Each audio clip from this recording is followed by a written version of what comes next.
उत्तर प्रदेश के एक छोटे से कस्बे में अयान नाम का लड़का रहता था। अयान को बचपन से ही रहस्यमयी जगहों पर जाने का बहुत शौक था। जहां लोग डरते थे वहां जाने में उसे मजा आता था। उसके दोस्तों में फैजान, समीर और रईस भी थे। चारों अक्सर रात में नई नई जगहों की खोज करते रहते थे। एक दिन कस्बे के चाय वाले बूढ़े आदमी ने उनसे कहा, अगर असली हिम्मत देखनी है ना तो शहर से बाहर वाली हवेली में जाकर दिखाओ। चारों दोस्त एक दूसरे का चेहरा देखने लगे। वो हवेली पूरे इलाके में बदनाम थी।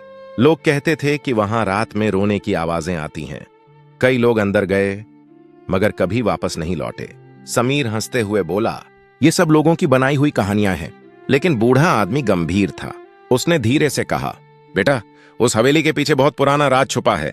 अयान की दिलचस्पी बढ़ चुकी थी। उसने उसी रात हवेली जाने का फैसला कर लिया। रात के करीब 11 बजे चारों दोस्त बाइक लेकर कस्बे से बाहर निकले। आसमान पर काले बादल थे। हवा बहुत तेज चल रही थी। करीब आधे घंटे बाद वो लोग हवेली के सामने खड़े थे। हवेली बहुत बड़ी थी। उसकी दीवारों पर काई जमी हुई थी, खिड़कियां टूटी हुई थीं और बड़ा लोहे का गेट आधा खुला हुआ था। जैसे ही उन्होंने अंदर कदम रखा, गेट अपने आप जोर से बंद हो गया। धड़म! फैजान डर गया। भाई, मुझे ये जगह ठीक नहीं लग रही। लेकिन अयान आगे बढ़ चुका था। हवेली के अंदर अजीब सन्नाटा था। हर तरफ धूल जमी हुई थी। पुराने झूमर टूटकर नीचे पड़े थे। अचानक ऊपर की मंजिल से किसी चीज के गिरने की आवाज आई। ठक! चारों दोस्त वहीं रुक गए। रईस ने कांपती आवाज में कहा, कोई है ऊपर? अयान ने मोबाइल की टॉर्च जलाई और धीरे धीरे सीढ़ियां चढ़ने लगा। ऊपर पहुंचते ही उन्हें लंबा अंधेरा गलियारा दिखाई दिया। गलियारे की आखिरी दीवार पर एक पुरानी तस्वीर लगी थी। तस्वीर में एक आदमी, उसकी बीवी और एक छोटी लड़की थी। लेकिन सबसे अजीब बात यह थी, उस तस्वीर में लड़की का चेहरा खुरचा हुआ था। समीर ने मजाक में कहा, लगता है किसी ने फोटोशॉप खराब कर दिया। तभी अचानक पीछे से किसी बच्ची की हंसी सुनाई दी। ही। चारों दोस्त जम गए।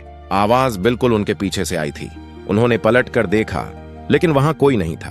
अब फैजान सच में डर चुका था। भाई, चलो यहां से चलते हैं। मगर तभी गलियारे के आखिर में एक दरवाजा अपने आप धीरे धीरे खुलने लगा। अंदर से हल्की पीली रोशनी आ रही थी। अयान ने हिम्मत करके दरवाजे के अंदर झांका। कमरे के बीच में एक पुरानी कुर्सी रखी थी जो अपने आप हिल रही थी। छर्रा छर्रा! और कुर्सी के पास फर्श पर एक गुड़िया पड़ी थी।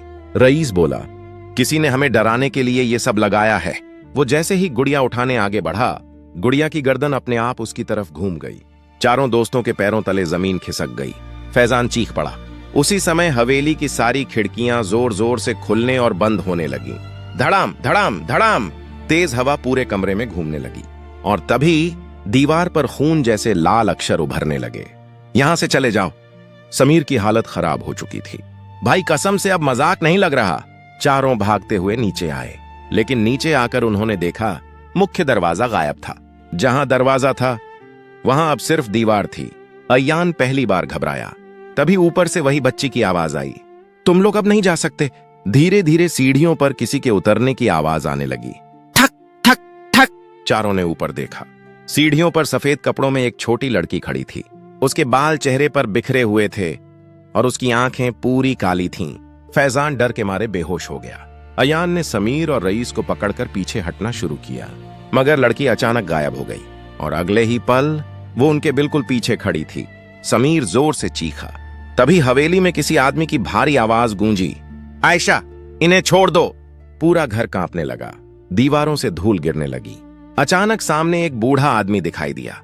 उसका चेहरा जला हुआ था और हाथों में भारी जंजीरें थीं।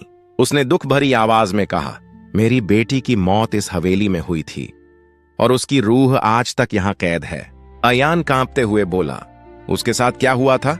बूढ़े आदमी की आंखों से आंसू निकल पड़े। इस हवेली के मालिक बहुत निर्दयी थे। उन्होंने धन के लालच में अपनी ही बेटी को इसी कमरे में बंद कर दिया था।